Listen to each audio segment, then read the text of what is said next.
자, 우리는 사순절 기간을 보내고 있습니다. 전 세계적으로 기독교 교회라면은 이 사순절 기간을 통해서 다시 한번 신앙의 옷깃을 여미고 허리띠를 조이면서 우리가 어떤 신앙을 지향해야 하는가 하는 묵상의 절기입니다. 오늘 예배에 참석한 여러분들, 또 유튜브로 함께 참여한 우리 성도들에게 이 사순절의 신앙의 어떤 의미를 좀 깊이 묵상하면서 2022년도 이렇게 보냈으면 좋지 않을까 생각을 하고요. 오늘 예배에 오신 여러분들에게 말씀의 깨달음과 여러분 심령을 채우는 그런 하나님의 은혜가 있기를 바랍니다.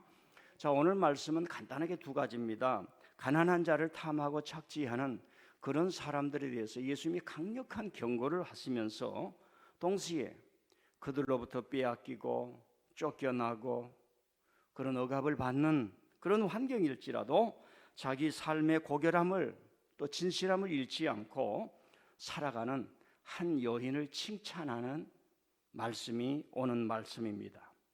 대체적으로 예수님이 뭘 가르치실 때에는 비유나 이런 것을 통해서 가르쳤는데 오늘 말씀은 비유가 아닙니다. 현장에서 일어난 그 사건을 직접적으로 목도를 하면서 제자들에게 가르치셨고, 특별히 마태복음과 누가복음을 통해서 정말로 이 하찮게 여기고 심은 한 기통에도 나올 수 없는 사건을 아주 귀하게 확대경으로 확대해서 우리에게 보여주는 말씀입니다. 그런 의미에서 우리가 여러 주일 예배를 드리지만 오늘은 또 오늘 나름대로 저와 여러분을 향한 하나님의 은혜의 말씀이 있을 줄 믿습니다. 예수님은 이상하게 예루살렘에만 가시면 혈압이 오르시고 불이 오르고 뜨거움이 일어나고 뒤로 물러서지 않는 그런 힘이 생기셨어요. 예루살렘은 예수님의 활동 근거지가 아닙니다. 속된 말로 요즘처럼 세상을 지배하는 엘리트 세력들이 판을 치고 있는 그 예루살렘이신데, 예수님이 예루살렘만 갔으면 잘난 척하는 사람들, 교만한 사람들 아주 박살내듯이 말씀으로 그들을 경고하시고 질책하시고 가르치셨습니다. 제자들이 볼 때 가슴이 두근두근 거립니다. 아니, 선생님, 지금 이 동네는 우리 동네가 아닙니다. 저 뒷골목으로 해서 이렇게 조용히 좀 다니십시다. 그런 분위기가 있는 곳이 이 예루살렘 동네입니다. 그러나 예수님은 중단하지 않고 그들을 향하여 화가 있을 것이고 외식하는 자들이라 말하고, 그리고 제자들을 향해서, 제자들이 어떤 사람들입니까? 요즘 말로 말하면 지방 출신입니다. 지방 출신이라도 요즘은 지방이 다 발전했지만은 그때 당시는 아주 외진 북쪽의 촌사람들입니다. 야, 너희들은 말이야 앞으로 저 사람들의 의보다 더 높게 될 것이다. 정신과 목표를 저런 사람들이 행하는 의와 공의보다 훨씬 높게 살아야 하느니라. 이걸 막 가르쳐 주시는 거예요. 제가 이 북쪽에 살면서 민들레 교우들에게 저 남쪽에 산 사람보다, 저 강 저편에 산 사람들보다 여러분들이 더 자긍심도 더 높게 가지고 21세기 글로벌 시대에서 어디를 가든지 뒤지지 않는 삶이 되십시오 하면 여러분들 아멘 할 수 있습니까? 그런 말씀입니다. 아주 예수님이 예루살렘에만 가면 겉멋과 거짓에 취해서 살아가는 사람들을 폭로하시고 말씀으로 꺾어버리시고, 그 말씀이 불과 같고 천둥과 같고 벼락과 같은 그런 아유 일전을 벌이려고 작정하신 것처럼 그런 말씀이 많이 있었습니다. 이런 생생한 말씀, 다이나믹한 말씀, 어떤 상황에 대해서 하나님 나라는 져서는 안 된다는 이런 말씀이 예수님 탄생한 이후 300년 로마 기독교가 국교화되면서 다 성경을 없애버렸습니다. 생생한 히스토리컬 지저스, 예수님이 사역하셨던 그 모든 것들을 제해버리고 우리를 환상적으로 옮겨놓았던 기독교 역사가 있습니다. 20세기 들어와서야 전쟁에서 아프고 힘들고 다치고 고통받는 사람들을 향해서 볼 때에 예수님의 그 역사적 예수님을 현장을 다시 살린 신학의 운동이 나타나기도 했습니다. 예루살렘에서 행하는 이런 모습을 보면서 사람들은 통쾌했습니다. 많은 사람들이 맞아! 바리새인들과 서기관들의 가르침하고는 다르구나. 저도 어떨 땐 조금 욕심이 있어요. 나는 우리 성도들이 우리 목사님이 가지고 있는 고유한 특징이 있구나. 근데 그게 성경에 바탕을 두고 있구나. 이걸 좀 알기를 바라는 마음이 조금 있어요. 왜 조금 있냐? 다른 사람보다 제가 뛰어난 것이 없기 때문에 그렇습니다. 일반 사람들 입장에서는 너무나 그것이 시원하고 못돼 먹은 이들을 향해서 예언자의 소리를 말할 때 그들이 쩔쩔매는 모습을 보고 영적으로 카타르시스를 느꼈습니다.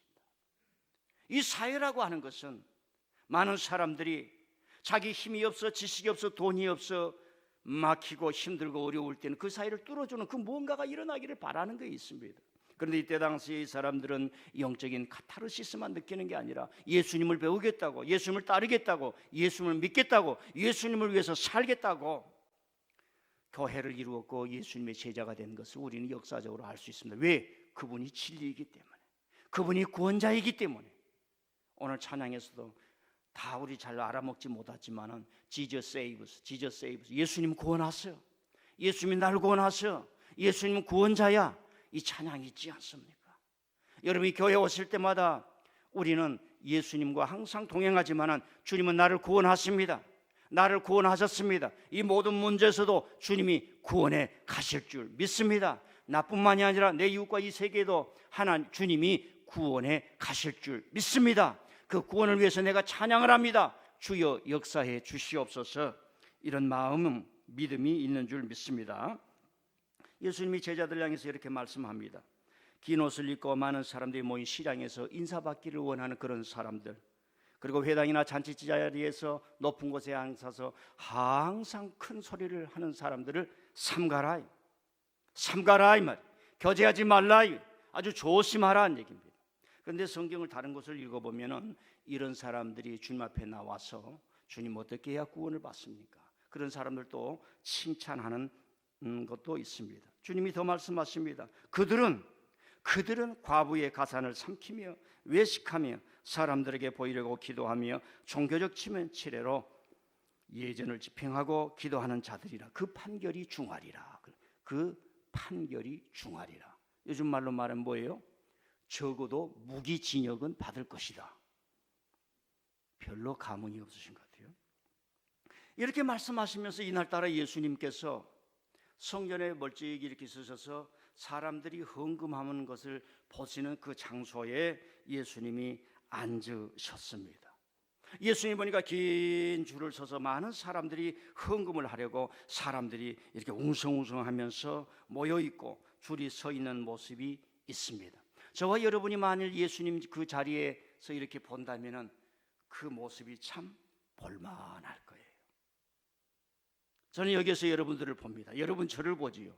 저는 여러분들 다 보는데 여러분들이 열심히 눈을 뜨고 한 사람만 제외하고는 잠을 자지 않고 말씀을 듣는 그 모습이 참 보기에 좋습니다. 예수님이 많은 사람이 와서 헌금을 드리는데 그 모습을 보는 게 얼마나 재미가 있겠습니까? 사람들이 긴 줄을 서서 어떤 사람은 와서 감사함으로 드리고 어떤 사람은 눈물을 흘리면서 드리고 어떤 사람은 어린아이가 드리게 하고 어떤 사람은 간절한 소망을 드리면서 드리는 사람이 있고 어떤 사람은 부자의 옷을 입고 많은 예물을 가지고 와서 드리는 사람이 있고 어떤 사람은 아무 뜻도 없이 그저 그렇게 드리는 사람도 있고 그렇게 헌금함에 헌금을 하는 모습이 보입니다.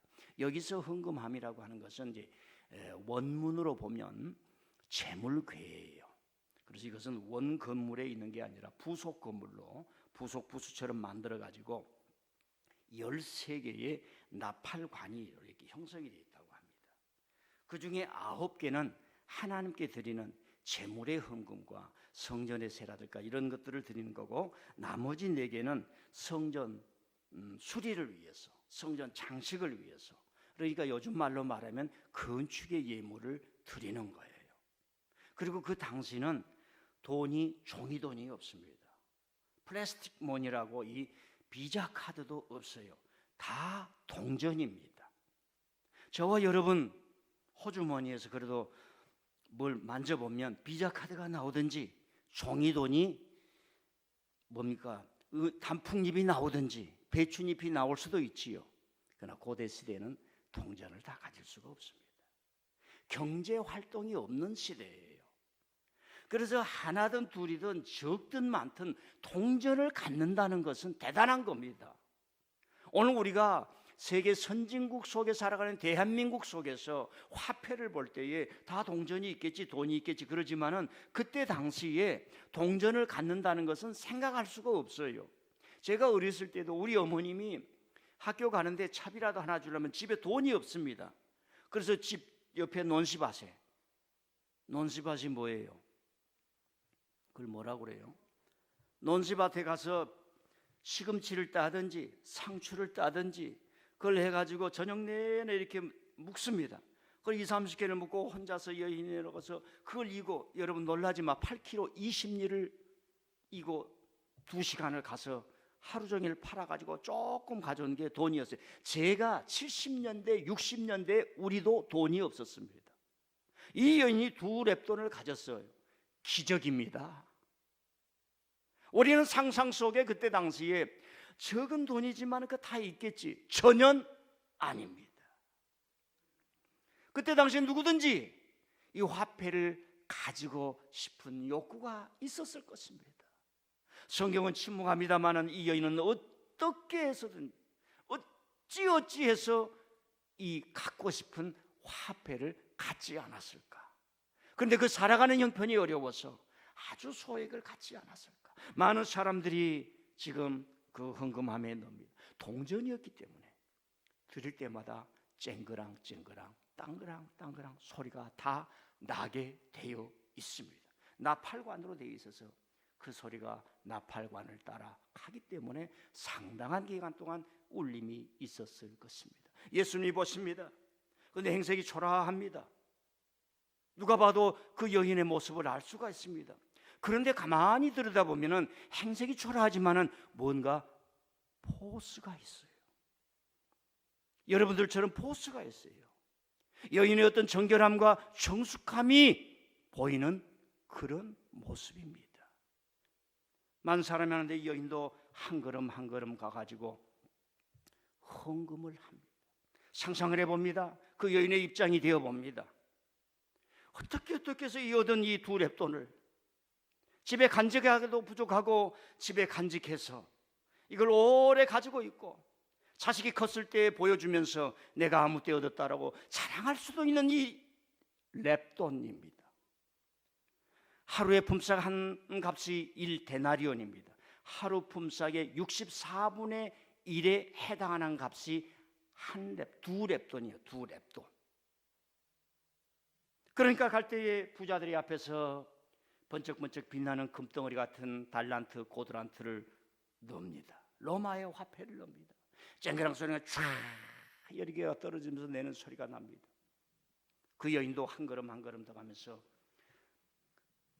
손에서 움켜진 그 2랩돈 넣어봐야 소리도 나지 않을 텐데, 내 앞사람은 소리가 많이 나는데 내 뒷사람도 많이 넣으면 소리가 날 텐데 나는 소리도 안 나는 이것을 넣어야 될까 하는 그런 마음도 없지 않았을까 생각을 해봅니다. 그 여인이 헌금합니다. 그런데 그 모습을 보던 예수님이 갑자기 제자들을 향해서 말씀을 합니다. 사랑하는 제자들아, 나와 너희들이 오늘 헌금하는 모습을 보았는데 이 여인이야말로 가장 많이 드린 사람이다. 다른 사람은 부유한 중에 풍족한 중에 드렸지만은 이 여인은 가난한 중에 구차한 중에 자기 소유의 전부를 드렸느니라. 이 이야기를 이해하지 못할 사람은 아무도 없습니다. 성경은 어떤 아름다운 뷰티풀 스토리를 이야기하고자 우리에게 전한 것이 아닙니다. 우리가 하나님 앞에 설 때에 어떻게 서야 하는가, 이 이야기를 듣고 메시지를 들으라고 하는 뜻이 있습니다. 자, 이 이야기를 통해서 우리가 뭘 생각을 해보아야 되느냐. 첫 번째로는 마태와 누가복음의 이 여인의 이야기를 전해주면서 성경의 하나님, 예수님이 어떤 사람을 지금 부르고 있고 어떤 사람을 소중하게 여기고 있고, 하나님과 예수님은 부요한 자도 가난한 자도 사랑하지만 지금 누구를 칭찬하는가, 이 메시지를 전하고 있습니다. 마태와 누가는 공통점이 있어요. 외지를 많이 돌아보다닌 사람입니다. 바울 선교를 도운 선교의 일을 일생 동안 하고 살았던 사람입니다. 로마의 휘황찬란한 문화를 보았던 사람이에요. 그리고 시대가 가면서 예수님이 승천하시고 30년, 40년이 지나면서 교회가 여러 가지 신앙의 결이 생기기를 시작합니다. 사회가 박해가오고 핍박이 오고 예루살렘 성전이 무너지고 난리와 난리의 법석이 나면서 많은 사람들의 생각이 달라지면서 신앙이 무너지고 신앙이 물질화되고 신앙이 로마화되어 갑니다. 그때의 이 말씀을 지금 전해주고 있는 거예요. 그럴 때 마가와 누가가 큰 생각을 하게 되는 거죠. 우리가 여기서 신앙을 새롭게 할 일이 무엇인가? 그것은 예수님의 원초적인 말씀을 붙드는 것이다. 원래의 말씀을 붙드는 것이다. 오리지널 스피킹. 예수님이 원래 하신 말씀이 무엇인가? 그러면서 이 이야기를 우리에게 전해주고 있습니다. 하찮은 생명을 무시하지 말라는 거예요. 하찮은 여인을 무시하지 말라는 겁니다. 오늘 이 말씀에 남편이 없습니다. 우리가 다 알다시피 2000년 전에 남편 없는 여인은 사람에서 인정받지 못합니다.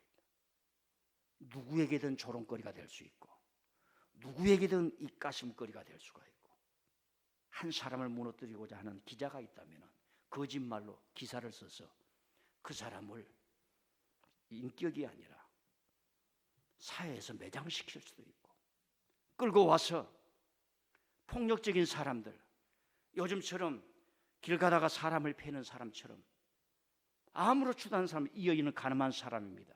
그걸 돌로 쳐 죽일 수도 있는 그런 시대가 이때 당시 사회였어요. 사회는 낭만적인 것이 아니었습니다. 오늘 이 메시지를 통해서 하나님은 어떤 사람이냐? 예수님은 지금 누구를 주시하고 있느냐? 이 여인처럼 하나님을 향해서 진실되게 살아가지만은 힘이 없는 사람, 그들을 돌보는 분이다 라는 메시지를 성경이 우리에게 주고 있습니다. 저도요 21세기를 살아가면서 많이 흔들릴 때가 있어요. 이런 미국을 통해서 들어온 우리의 복음의 문화가 커지다 보니까 어느 순간 자기도 모르는 사이에 권력화되고 서기관처럼 되어가지 않을까 하는 생각을 해보면서, 나도 과연 다 내려놓을 수 있을까? 나도 과연 다 내려놓을 수 있을까? 여러분, 성경은 가난을 찬미하지 않습니다. 가난에서 오는 어떤 유익을 가지고 하나님의 약속과 축복을 향해서 가라고 하지, 다 가난해져라 그런 얘기가 아닙니다. 사실 경제적으로 가난을 얘기하지 않습니다. 여러분, 가난을 벗어나야 됩니다. 우크라이나는 가난하기 때문에 저렇게 당하는 겁니다. 독립한 지가 30년밖에 안 됐습니다. 여러분, 신앙에 독립해야 될 줄 믿습니다. 목사님의 설교를 듣고 말씀을 듣고 일주일 내내 묵상하면서 여러분 속에서 그것이 양식이 되고 피가 되어야지 언제까지 목사님만 졸졸 따라다니겠습니까? 저는 우리 교인들에게 이렇게 말씀해요. 제가 미리 본문을 이렇게 주고 여기도 올려주는데, 내가 목사님과 10년, 20년을 거의 같이 생활해 왔는데 우리 목사님의 메시지는 오늘 무엇일 거야? 이런 감흥이 좀 와야 됩니다. 그런 것도 없이 맨날 말씀 좋다 이리 따라갔다 저리 따라갔다가 독립해야 돼. 독립. 언제 어느 때든 어디에서든 내가 하나님 앞에서 신앙생활하는 그런 뭡니까? 확실한 신앙을 우리가 가져야 될 줄 믿습니다. 예배라고 하는 것은 우리가 눈에 죽을 때까지 제의예요. 그래서 오늘 목사님이 설교를 잘하면 아멘하고 좀 그런 것 같으면 뭐 그렇고, 그런 신앙을 벗어나야 돼요. 하나님께 올리는 신앙이 되어야 합니다.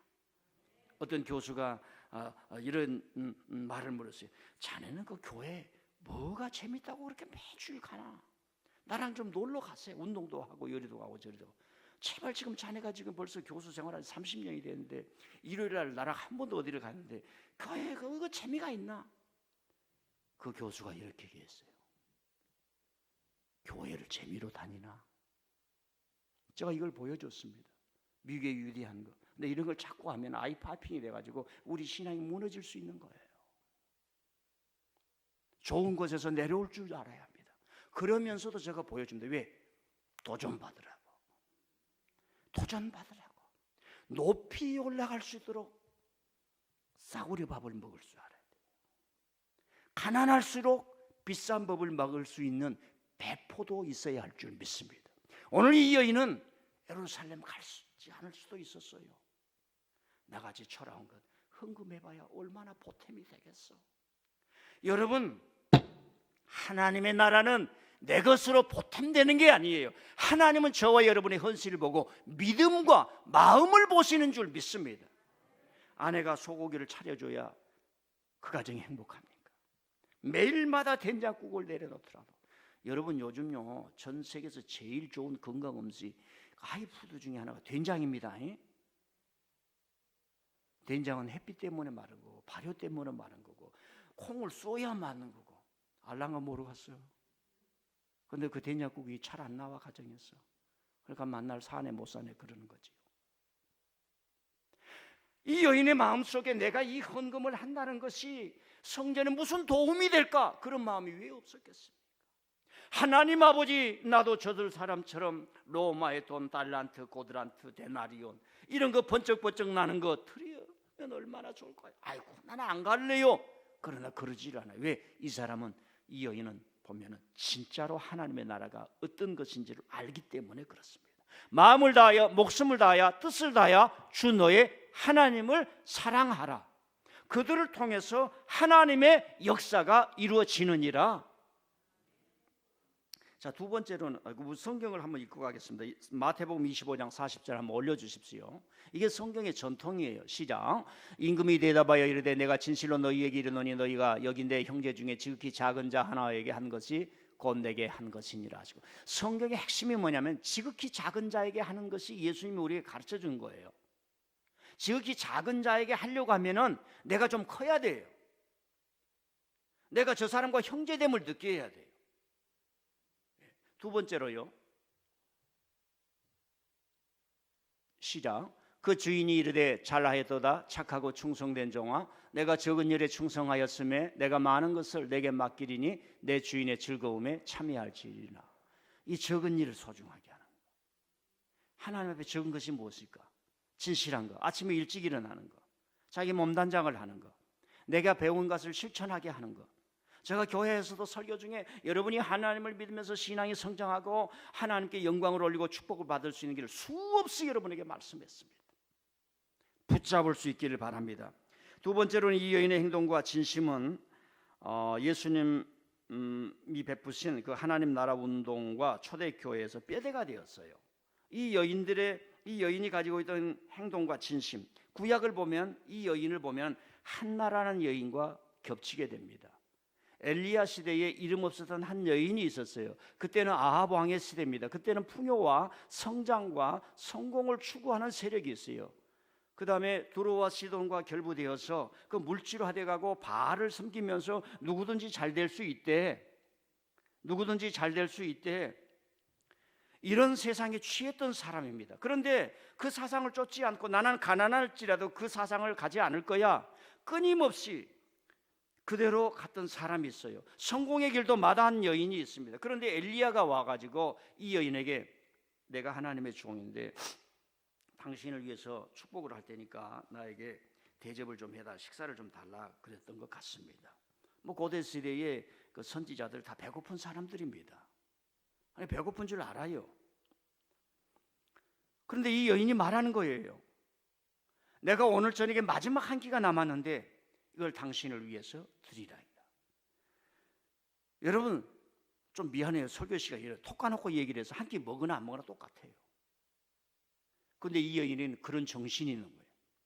그 말 속에는 내가 지금 세상은 추구하는 그런 번영의 길, 아합을 따르는 길, 이세벨을 따르는 길을 걸어가지 아니하고 하나님을 위해서 여기까지 지켜왔는데 내가 이 먹을 밥을 당신에게 드리고 내가 축복의 기도 한 번 받는 것이 더 유익하다. 이 정신이 있었던 거예요. 이 여인과, 그러니까 성경이 하나님은 어떤 하나님이냐, 하나님은 우리에게 어떤 메시지를 주냐, 민들레 교회도 여러분의 가정도 남편이든 아내든 자식이든 아니든, 여러분요 자식이 꼴등해 가지고 왔어. 아빠 최고, 엄마 최고, 내가 열심히 살아서 아빠 엄마 용돈 주고 그럴 거야. 그러면 행복한 줄 믿습니다. 지금 세상은 옛날 저희들이 어렸을 때가 달라요. 지금 조금만 하면 직장 다 가질 수 있는 세상이 됐어요. 사회 인프라가 갖춰졌다 이 말입니다. 소매 거두고 어디 가서 피자를 만든, 기름칠을 묻히든 무엇을 하든, 자동차를 고치든 비행기를 고치든, 아니 목사님 제가요 일주 5일 교회 쓸고 닦고 빛이 나게 할 테니까 월급 좀 주세요. 저 줄 수 있습니다. 지금은 저 어렸을 때와 달라요. 여러분의 어렸을 때와 달라요. 공부 잘하고 못한 게 아니라 정신, 신앙의 정신, 신앙의 정신. 아이가 자라면서 엄마 아빠가 항상 얘야 난 널 책임질게, 너도 날 책임져, 가정을 책임져, 너도 결혼해서 네 마누라 네 남편 책임져. 이 정신이 중요한 줄 믿습니다. 교인도 마찬가지예요. 여러분이 민들레 교인이 되어야 될 줄 믿습니다. 저는 떠나요. 언제 떠나요? 나도 몰라요. 좌우지간 떠나도 이 교회 교인은 저와 여러분이 이 교회를 이끌고 하나님께 영광을 올리고 후세대 사람들이 오게 해야지. 저 텍사스에 노래 부르는 사람까지 초대해야지. 와서 한 2달 동안 영어 가르쳐 주십시오. 뭐 영어 배울 필요도 없어요. 지금은 다 구글에서 나오는데 교제하자는 얘기지요. 서로 모르는 사람끼리 교제하자는 얘기지요. 그러니까 이 여인이 가졌던 이 정신은 성경에 흐르는 어마어마한 맥이란 얘기입니다. 초대교회가 그걸 간직한 거예요. 마가와 누가는 그런 위대한 것을 본 거예요. 신약에 보면 향유를 부은 여인이 나와요. 똑같은 여인입니다. 조그만 아들, 얘야 엄마 말 잘 들어라. 내가 이 물고기 5마리와 빵 2마리와 물고기 5마리요 도시락 싸줄 테니까 너 저 아저씨 잘 따라가가지고 정신머리 없이 빠구리 치지 말고 저 아저씨 말씀 꼭 잘 들어라. 그걸 도시락을 가지고 와서 말씀을 듣다가 점심 먹은 순간 잊어버렸어요. 이 어린아이가 해질 때까지 가지고 있었는데 아따 모르겠다, 주님 여기 있습니다. 기적이 거기서 일어난 거예요. 여러분 이 여인은 이런 여인이라고 일맥상통한 거예요. 예수님이 보는 거예요. 하나님의 나라가, 초대교회가, 마가가 누가가 그런 걸 보는 거예요. 로마의 귀부인들이 들어올 때 교회가 하이클래스가 되어가면서 사람이 무너져가는 것도 보이는 겁니다. 이런 역학이 있는 거예요. 복음서가 가지고 있는 이 시대 상황 속에서 이런 역학이 있다 이 말입니다. 여러분 이 여인과 여인의 행동과 진실, 초대교회를 살리는 거죠. 이 여인은 어디를 가나 귀찮은 취급을 받고 두문불출하게 되어 인생이 피폐해질 수가 있습니다. 가난하면 어디 가지를 못해요. 부지런히 교회 나오시길 바랍니다. 가난해도 교회 나오시길 바랍니다. 뭐 전철 타고 저 어디 수원이나 가기도 어렵고 그럴 때 교회 부지런히 나오세요. 가난해지면 자기를 피폐하게 만드는 거예요. 아이고 사람 만나기도 싫어. 그 누구도 보호해 줄 수 없는 사회에서 하나님은 어떤 분이냐, 하나님의 나라를 붙들고 간 거예요. 자기 삶의 영혼을 맑고 곱게 가꿀 줄 아는 여인입니다. 연약하고 가련하고 보풀무었었지만 자기 생을 그렇게 살지는 않았어요. 하나님을 감동시키고 예수님을 감동할 삶의 태도와 신앙을 갖는 거예요. 여기 30대들 계시네요. 20대들도 있지요. 여러분 요즘 세상은 30대, 20대, 30대, 한 40대 중반까지만 열심히 일하면은 다 집 가질 수 있어요. 아니, 목사님 뭔 그런 소리를 합니까? 사회 시스템이 그렇게 되어 있어요. 집이 없으니까 집을 많이 신다고 그러잖아요. 지금 은행에서 돌봐준다 그러잖아요. 그리고 집 안 주면 표를 탁 안 찍어버리잖아요. 대상이 누구냐에 따라서 집 안 주냐 주냐 이거에 따라서 투표가 되는 세상이 되었어요. 이 여인은 그러나 자기 삶을 가난하다고 그저 그렇게 세상의 영혼을 팔아버리고 살지 않았다는 얘기입니다. 많은 사람들이요, 조금 부족하고 가난하면 그걸 핑계 삼아요. 나는 가난하니까 못해. 나는 학력도 없으니까 못해. 나는 시간이 없으니까 못해. 나는 병들었으니까 못해. 나는 뭘 못해. 그러니까 부자들이 뭐라 하는지 알아요? 너 가난하지, 너 못하지, 너 학교도 잘 안 나왔지, 뭣도 없지, 스펙도 없지. 다른 사람이 그걸 놀린다고요. 여러분 삶이 얼마나 존귀하냐면 저와 여러분이 이 여인처럼 남에게 당하고 살 만큼 우리 영혼이 그렇게 하찮은 게 아니에요. 나는 여러분에게 한국에 올 때부터 그걸 심어주려고 그랬어요. 알란가 모르겠어요. 네 할 일 열심히 하고 살면 누가 우리에게 뭐라고 말합니까? 가난하든 적든 초가집에 살든 기와집에 살든, 요즘 뭐 초가집 가난한 집 어디에 있겠어요? 어디에 살든 내가 하나님을 잘 믿고 내 생활 잘하고 하루 세 끼 먹고 하나님께 영광 올리고 선한 일을 하고 전쟁의 평화를 선포하며 나라가 잘못될 때는 말을 하고 당당하게 살아가는데, 저와 여러분의 영혼을 왜 내가 가난하다고 잘못됐다고 피폐하다고 그런 것들이 내 마음을 너무 많이, 우리의 마음을 너무나 많이 상하게 하지 않습니까? 세상에 팔아버리고 살아갑니까? 그럴 수가 없는 거예요. 우리 민들레 교회는 하나님 앞에 대단한 일을 한 사람이에요. 아직 참여하지 못하신 분들은 신앙으로 받고 여러분의 힘 있는 한 이 교회 세우고 건축하는 최선을 다해서 여러분의 신앙이 이 여인의 신앙처럼 주님이 볼 때에 칭찬받을 수 있기를 바랍니다. 제가 질문합니다. 이제 여러분 언제 하나님 앞에 칭찬 받아 보셨어요? 예배를 드릴 때 하나님이 이 예배를 받는구나, 이걸 느껴야 돼요. 제가 말 재주가 없고 저는 시골 출신이에요. 유치원 교육을 받아본 적이 없습니다. 유아 교육을 받아본 적이 없어요. 제가 학교에 가니까 축구공이 없었어요. 6학년 때까지 축구공을 만져본 적이 없어요. 중학교 가니까 읍내 가니까 농구가 뭐하냐? 그러니까 제가 키가 커도 야 이리 와봐, 너 농구하라 그러니까 한번 볼을 보니까 야 이 자식아 너 농구하지 마 그러더라고. 그게 잘 몰라요. 다 서툴다 이 말이, 시골 촌사람이라. 근데 제가 이게 설교를 준비하면 하나님이 나에게 준 메시지가 있구나, 이게 항상 느껴지는 거예요. 이게 좀 안 왔으면 좋겠어요. 왜? 그래야 빨리 저도 놀러 다니죠. 근데 이게 오는 거예요. 오늘 이 메시지를 통해서 제가 이야기로 했어요. 나는 어린이들하고 오기를 바라요. 여인이 헌금하러 가는데 부자도 갑니다. 눈물 흘린 사람은 다 감사로운 사람이다. 이 상상력을 통해서 여러분들의 지력이 자라는 거예요. 어린아이들은 그림을 그릴 수가 있는 거예요. 이 말씀을 보고 어린아이들은 음악을 만들 수가 있는 거예요. 이 말씀 가지고 제가 이 여인처럼 여러분 전부를 헌신해야 됩니다, 그 얘기 안 하잖아요. 하나님이 주신 메시지가 매주일마다 오는 게 느껴져요.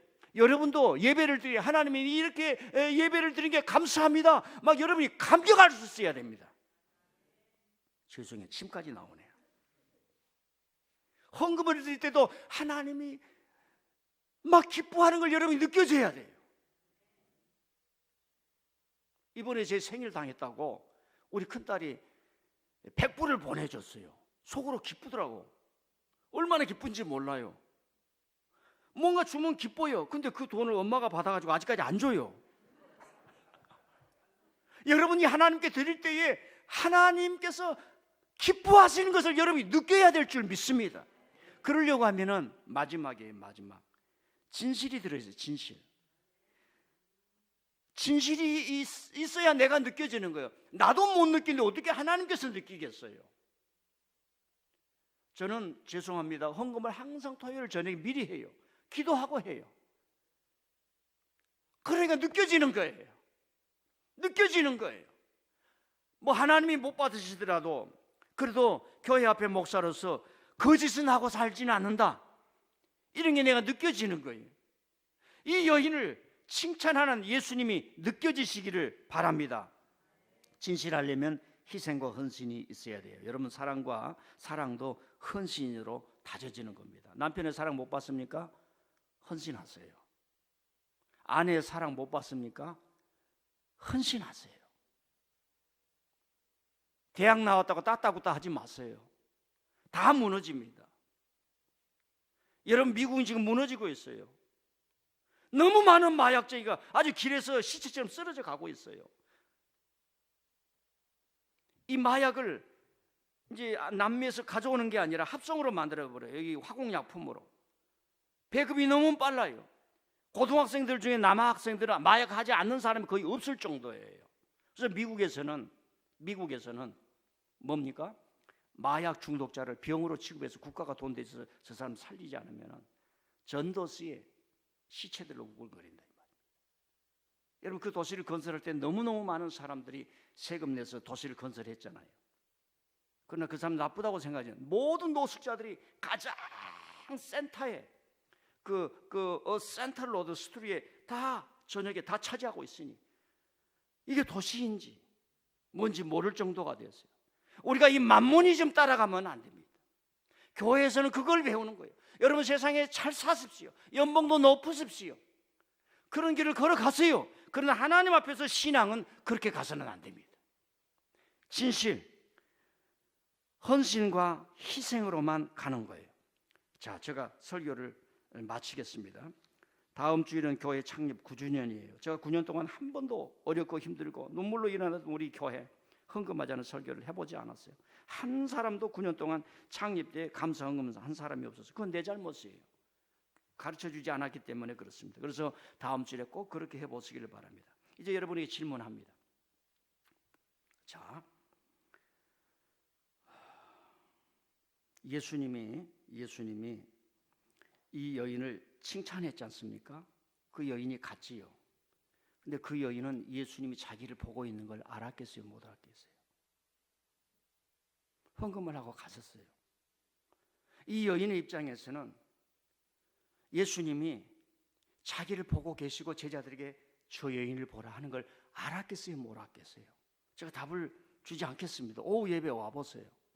저는 교회를 갈 때 엘리베이터를 몇 층에다 딱 맞춰놓고 갑니다. 그리고 그 다음날 와서 몇 층이 있는지 없는지 먼저 확인해요.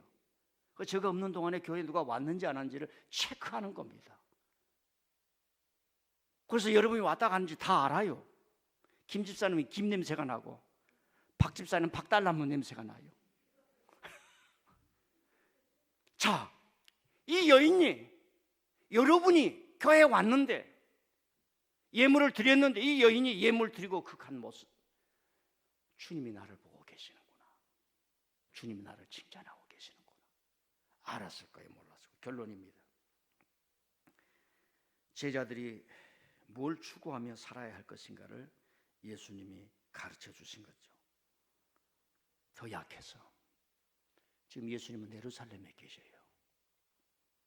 이 밤이 지나면 아니면 2, 3일이 지나면 십자가에서 돌아가셔요. 이 여인의 이야기는 예수님 이야기예요. 가난하셨던 예수님, 드릴 것이 없었던 예수님, 그 적은 중에 자기 생명 전체를 드리는 그 이야기를 이 여인의 이야기를 통해서 하고 계시는 거예요. 왜 우리가 약해집니까? 진짜 진실하고 진짜 드리는 사람을 만나는 게 아니라 자꾸 헛된 사람을 만나기 때문에 그렇습니다. 교회에 와서 이런 예수님 만나시고요, 이런 예수님을 만난 이 여인들을 만나시길 바랍니다. 생각을 내려놓고 욕망을 내려놓고 집착을 내려놓고 왜 저와 여러분의 신앙의 인생이 결이 굳지 못합니까? 여러분, 제자들이 군중 속으로 사라지는 그 여인을 봅니다. 예수님의 칭찬을 받은 그 여인, 바로 그 전에는 행색이 초라했지만 제자들이 예수님의 칭찬을 받고 가는 그 여인을 볼 때 그 여인이 기품이 있고 하나님 나라의 주인공처럼 여겨지고, 내가 저런 성도들로 인해서 주의 교회를 세우리라 제자들이 생각이 나고, 그리고 그 여인이 큰 하나님 나라의 주인공이요 믿음의 산처럼 보이는 겁니다. 기도하겠습니다.